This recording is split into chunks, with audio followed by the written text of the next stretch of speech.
Moria, sur l'île grecque de Lesbos. Ces milliers de réfugiés vont passer un hiver de plus dans des conditions déplorables. Quelques-uns, les plus chanceux, ont trouvé une place dans un camp de réfugiés qui peut accueillir jusqu'à 3500 personnes.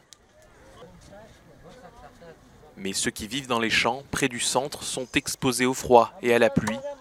C'est pour ça qu'ils luttent, pour protéger leur famille. Vous voyez ce qu'on essaie de faire. Nous voulons construire une petite maison en bois. Ils nous ont donné une petite tente, mais ça ne suffit pas. Nous sommes une famille de 7 personnes. Dites-moi, s'il vous plaît, qui peut vivre dans un champ plein de flaques d'eau et de rochers? C'est l'hiver et je n'ai pas de vêtements appropriés, je n'ai que ça. En septembre dernier, le nombre de réfugiés s'élevait à 9000 personnes sur l'île. La situation était insupportable, les gens devaient faire la queue pendant 3 heures pour manger. Maintenant, les familles essayent de cuisiner et font du pain en dehors du camp. J'ai 36 ans, j'ai 8 enfants. Ce manteau est la seule chose que j'ai pour traverser cet hiver. Il a beaucoup plu dernièrement. L'eau est entrée dans notre tente, il faisait très froid. Moria n'est pas un endroit pour les familles. Nous ne voulons pas rester ici, nous voulons aller à Athènes.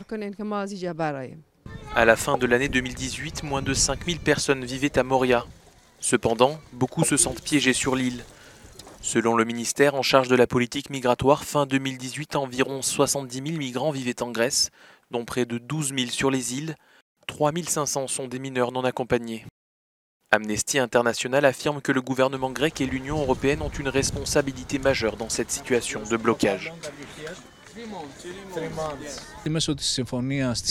Avec l'accord signé entre l'UE et la Turquie, l'Union européenne tente en réalité de se libérer de ses responsabilités avec de l'argent.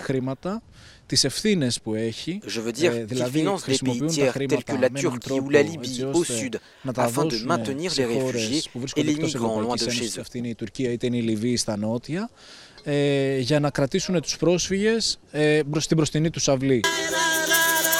Des bénévoles essaient de divertir les enfants. Mais la situation à Moria ne s'améliorera pas si un nombre important de réfugiés n'est pas transféré sur le continent. Guantanamo, honte de l'Europe, le pire camp de réfugiés du monde. Voilà les noms donnés à la Moria par les migrants, les ONG et les médias au fil des ans.